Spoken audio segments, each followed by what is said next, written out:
Hi, teachers and students. I know what you're thinking first. This is the coolest shirt you've ever seen. Where can I get one of these awesome shirts? Well, this is actually a custom, one-of-a-kind, made for my dad many years ago. It's a little big on me even, but I wanted to wear it today because we're talking about a very special, a very important rainbow today in our religion lesson. Last week, one of the things we discussed was how the Bible is divided into the Old and the New Testaments, and how the word testament means covenant or promise. I mentioned that God made a series of promises or covenants with his people throughout the Old Testament, and that this week we would start talking about those covenants. Well, guess what? I'm going to fulfill the promise I made you last week and do just that. So the first official covenant we find in the Bible is in the story of Noah's Ark.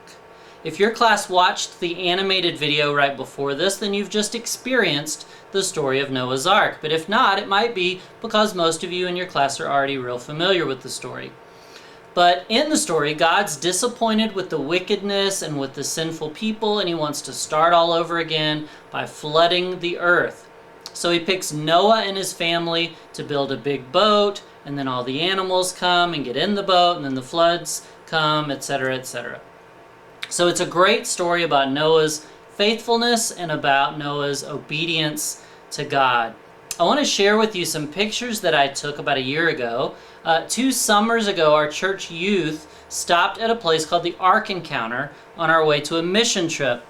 Now, the stuff I'm going to show you, gotta switch around a little bit here. It is of a place called the Ark Encounter. And it's a replica of Noah's Ark that you can go and visit in the state of Kentucky. So a replica means they built it to look like the Ark from the Bible, but it was built more recently. It's not the actual Ark from the Bible.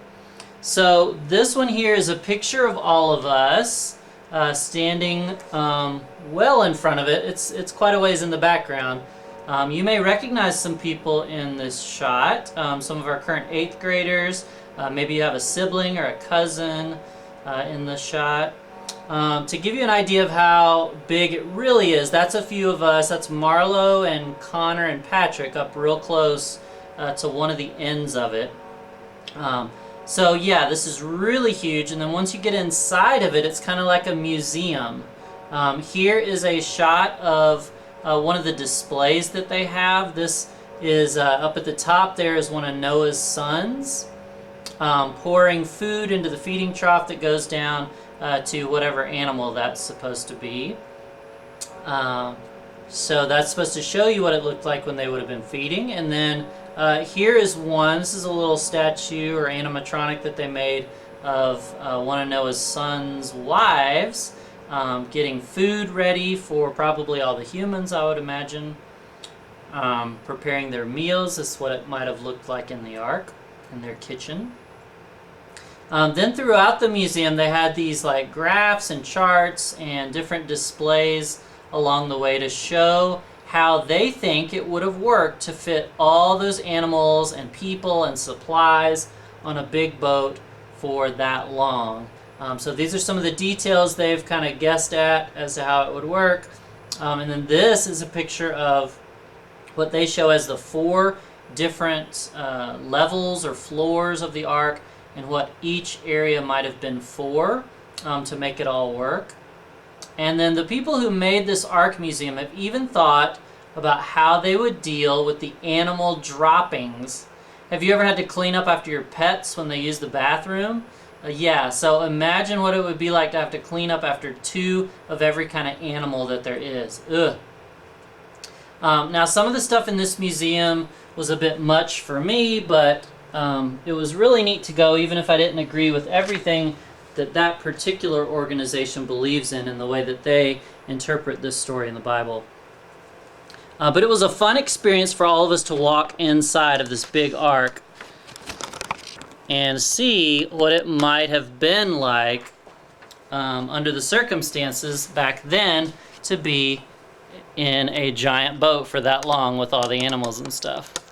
Okay, so in the end, with this story of Noah, after they were on the boat for so long and the water started to go down and eventually they could safely open the doors and let everyone back out and let all the animals out to repopulate the planet, God makes a promise to Noah and his family. He promised never to destroy the world with a flood again. And he signed this covenant agreement, not with a signature on a contract, but with a rainbow in the sky. So yes, that is the very important rainbow that I'm talking about with the shirt. God knew that this promise, this rainbow covenant, was not going to solve the problem of sin. People would certainly screw everything up again if this wasn't a magic formula. It's just what happens when you're dealing with humans. We mess up sometimes. But what God is saying is that the next time, even when we make the bad choices, He isn't going to respond the same way. That was a promise to stick with us no matter what, a promise to be faithful through thick and thin. But here's what you need to realize about God's covenant. It was a two-way agreement. God would promise to do something, and humans were supposed to hold up their end of the bargain as well.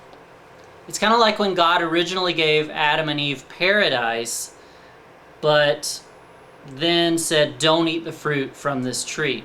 He did everything He agreed to, but they didn't. So this time around, God's expectations were that humans would take care of the earth and honor the dignity of all people. It was kind of like a contract. So in our day, when you sign a contract, it's usually to purchase something or to start working somewhere or living somewhere. When my wife and I bought our house that we live in, we signed a contract. There was papers, and we put our signature on lines, and we agreed to things along the way. In this particular case, we agreed to make payments every month that were going towards the house. And they agreed to let us live there as long as we kept making these payments until the house was fully paid for. When I started working here at the church and the school, I signed a contract. When I bought ski tickets recently for the upcoming winter, I signed a contract. When you sign a contract for anything like this, the contract is enforceable by law. That means if you or the other person doesn't do the things you agree to do in the contract, then they can legally call for some sort of punishment to take place. So God wasn't letting people just do anything they wanted. He wasn't giving up on them or assuming they would always make terrible choices. No, He was still hoping. He was still expecting. He was still challenging them to live the way He knew was best. So God won't destroy the world again with a flood, but people are expected to not let it get as bad again as it was. The covenant was a two-way contract. With that in mind, God comes up with a different plan a bit later, around the time of Abraham. With Abraham, God makes a special covenant that He will be their God and they will be His people. This nation of Israel becomes known as God's chosen ones. They share a special bond with God, and through them, the whole world will be blessed. God agrees to make Abraham the father of this nation, providing him with many, many children and descendants, and He agrees to give them a special place to live. Abraham and all of these people will have a special land that is theirs. This was to be an everlasting covenant. Even though God certainly had expectations that the Israelites would trust Him and worship Him and live the ways He encouraged them to live, this particular covenant was unconditional. He was going to be their God and stick with them no matter what. So this was more of a one-way covenant. And within this one-way covenant, God would continue to make two-way covenants throughout the rest of the Israelites' history in the Old Testament. In the time of Moses, for example, God agrees to release the people from slavery. slavery to the Egyptians, and he's going to lead them to the promised land. But the people have to do something in return. He comes up with a list actually of 10 big things that the people have to agree to do. We know those as the 10 Commandments. So we're back to this contract version. I'll do this, but you need to do that. Both groups are making promises to each other. So I'm curious to know if you have ever made a promise to God. It could be something simple like, God, if you help me focus on studying for this test, I promise to do my best. Or maybe, God, if you help my grandma to get better and not be sick, I'll do anything you ask of me. Or maybe something bigger like, God, I promise to follow you for the rest of my life. Or maybe it's something specific like your family sponsors a child from another country that might live in poverty and needs your help to get food and shelter and a good education. So maybe you've promised to help support this child by sending money each month or writing letters to them. There are all kinds of possible promises you've made to God, and I'd love for you to share about one of them with your teacher and your classmates right now. So we're going to pause the video and we're going to talk about a promise that we have made to God.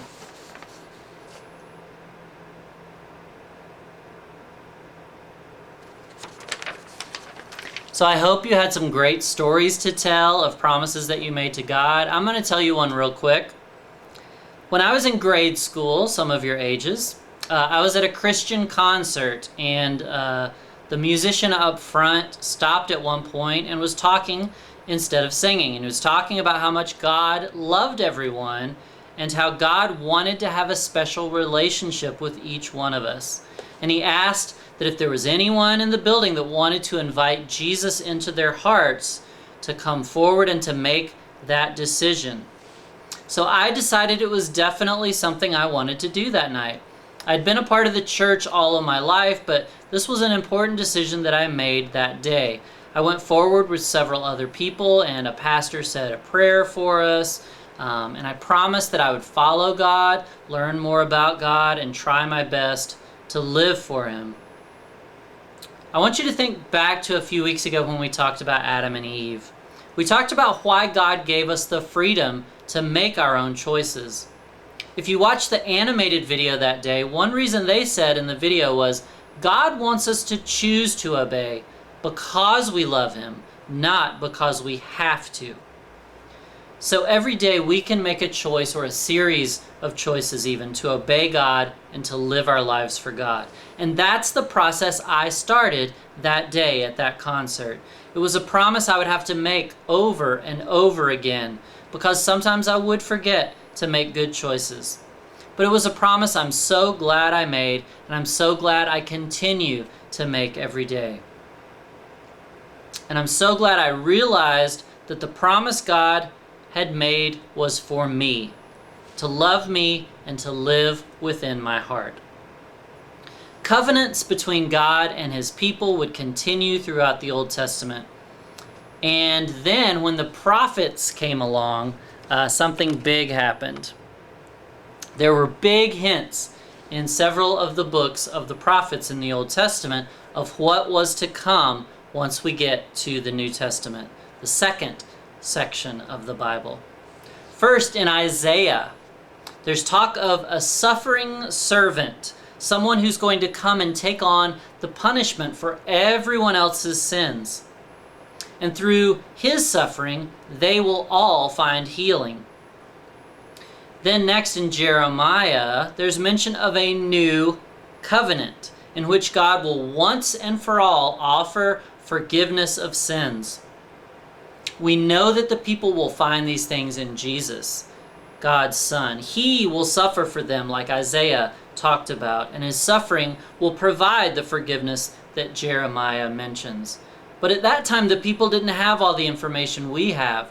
They didn't know what was to come in Jesus. So they had to cling to this promise and trust that God would keep His word, just like He did so long before with Noah's rainbow covenant. That's it for today. See you guys next week.